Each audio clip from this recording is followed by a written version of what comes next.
नमस्कार साथियों, हमारी यूट्यूब क्लास में आपका हार्दिक स्वागत है, हार्दिक अभिनंदन। आप सभी से उम्मीद है कि आप अच्छे होंगे। आज हम राजस्थान की उत्पत्ति के बारे में पढ़ेंगे, क्योंकि प्रतियोगी परीक्षाओं को ध्यान में रखकर ये टॉपिक हमने लिया है। हम राजस्थान के कौन से भी कंपटीशन को लगे तो राजस्थान संबंधित क्वेश्चन बहुत बड़ी संख्या में पूछे जाते हैं, और हम आज राजस्थान की उत्पत्ति संबंधित टॉपिक को हल करेंगे एक सामान्य परिचय के माध्यम से कि भाई राजस्थान की उत्पत्ति कैसे हुई, क्यों हुई। और राजस्थान शब्द का पहले तो आपको कमेंट बॉक्स में यह बताना है कि राजस्थान शब्द का प्रयोग कब और किसने किया। तो राजस्थान की उत्पत्ति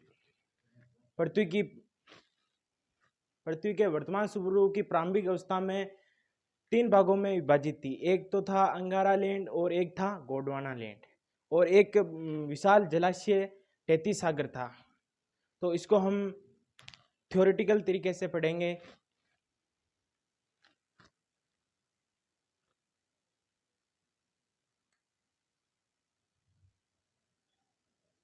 यह है पृथ्वी।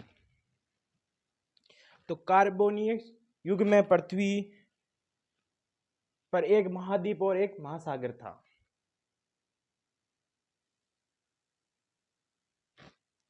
उस महाद्वीप का नाम था पेंजिया महाद्वीप। क्या नाम था? पेंजिया महाद्वीप, जिसका भूभाग था 29%। और वो एक महासागर था, उसका नाम था पेंथालासा महासागर।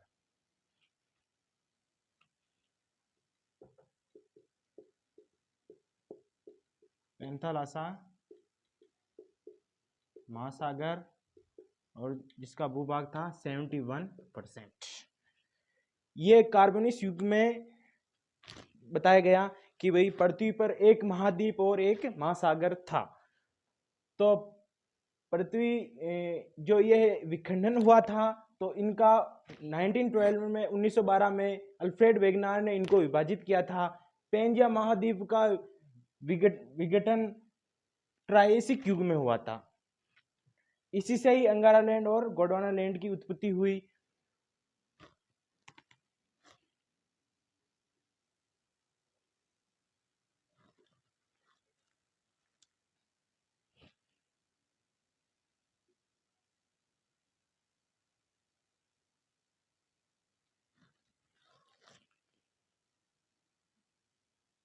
ये भाग अंगारा लैंड का और ये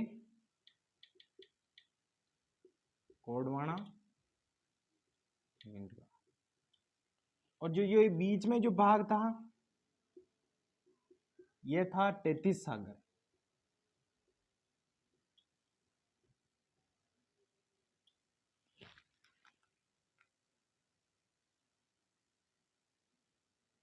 ये जो बीच में जो भूभाग था, ये था 33 सागर।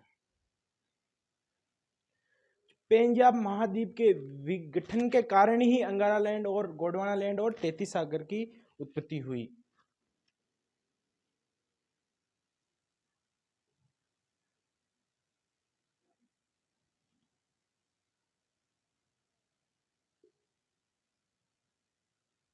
ठीक है दोस्तों, राजस्थान की अब उसकी उत्पत्ति के बारे में हम पढ़ेंगे। तो पहले हम समझ लेते हैं भी पेंजिया महाद्वीप क्या है। पेंजिया महाद्वीप, महाद्वीपों के संयुक्त रूप को ही पेंजिया महाद्वीप कहते हैं। उसको हम परिभाषा के माध्यम से पढ़ेंगे, आप इसे नोट करना।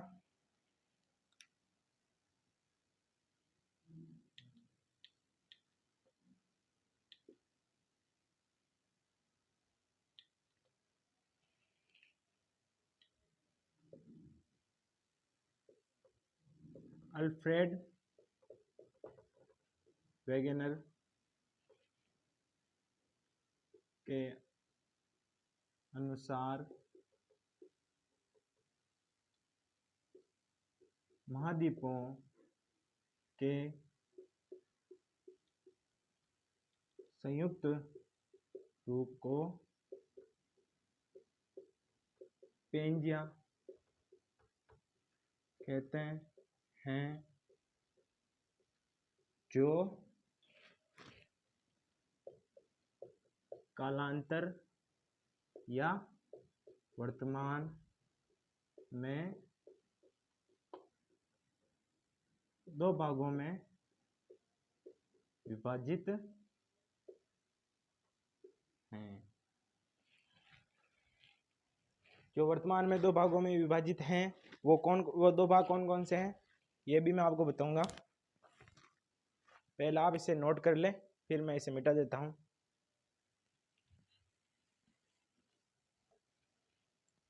ये दोस्तों ध्यान से समझ लेना, ये बहुत इंपॉर्टेंट है। पेंजिया महाद्वीप और पेंथालासा महासागर, अंगारा लैंड और गोंडवाना लैंड की उत्पत्ति संबंधित तैतीस सागर आदि से इसी के विघटन के कारण इसकी उत्पत्ति हुई थी।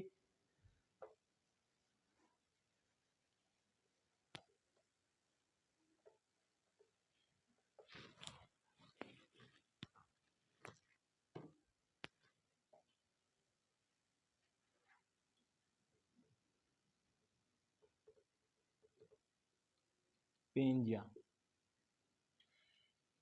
ये दो भागों में विभाजित हुआ।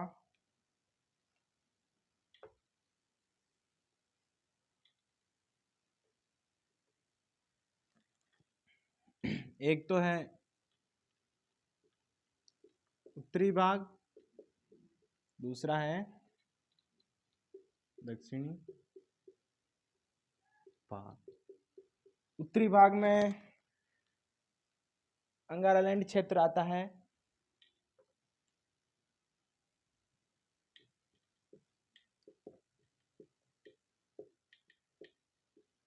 और अथवा यानी कि लोरेशिया।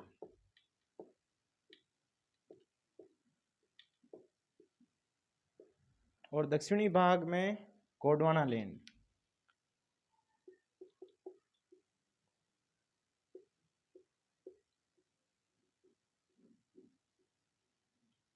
इसमें आते हैं हमारे भारत और राजस्थान।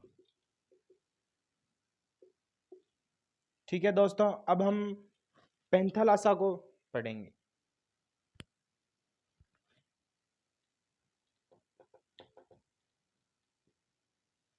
पेंथालासा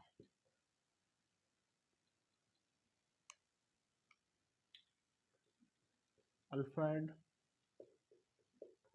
वेगेनर के अनुसार महासागरों के संयुक्त रूप को पेंथालासा कहते हैं।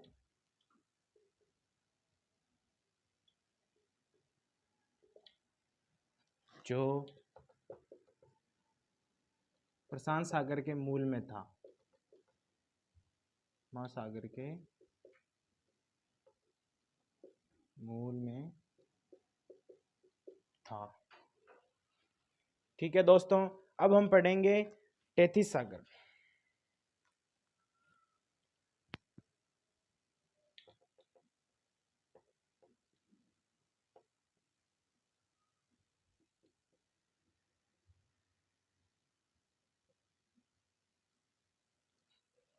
तैतीस सागर ये एक भूसन्नति थी, जो एक बहुत ही भूपृष्ठीय जल संचार में भी संचरित थी।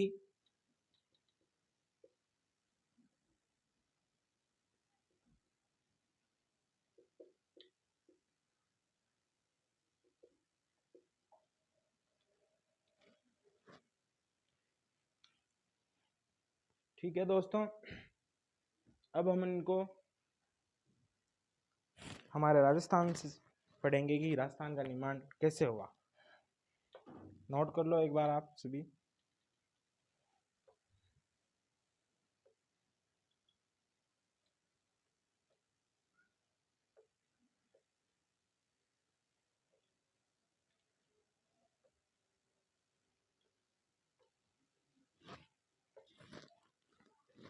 अब राजस्थान का निर्माण कैसे हुआ।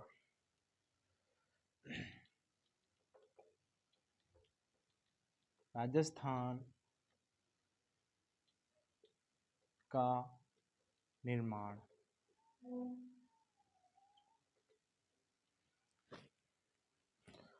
राजस्थान का निर्माण गोंडवाना लैंड और तैतीस सागर के माध्यम से हुआ था। अब उसको हम थ्योरेटिकल तरीके से पढ़ेंगे।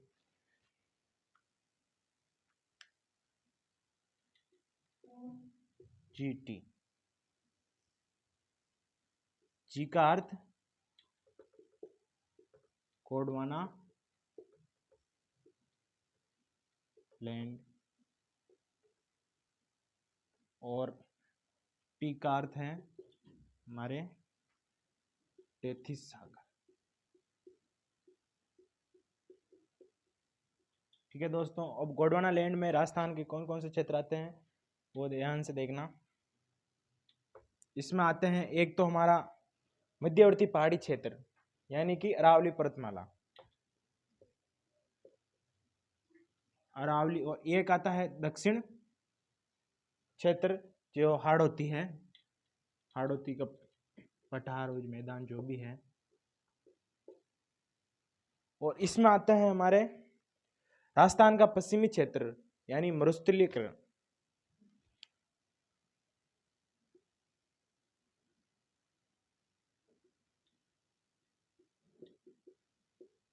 मरुस्थलीय क्षेत्र और मैदान। ठीक है दोस्तों, अरावली पर्वतमाला और हाड़ौती का मैदान हमारे राजस्थान के प्रायद्वीप, हमारे भारत के प्रायद्वीपीय पठार का हिस्सा हैं, और मरुस्थलीय और मैदान हमारे राजस्थान के तैतीस सागर का हिस्सा है। तो आज की क्लास में हमने सिर्फ एक सिंपल टॉपिक के माध्यम से पढ़ा राजस्थान का निर्माण। राजस्थान का निर्माण कैसे हुआ, इसकी उत्पत्ति संबंधित ये हमने पढ़ा। कल हम पढ़ेंगे राजस्थान की स्थिति एवं विस्तार। धन्यवाद दोस्तों।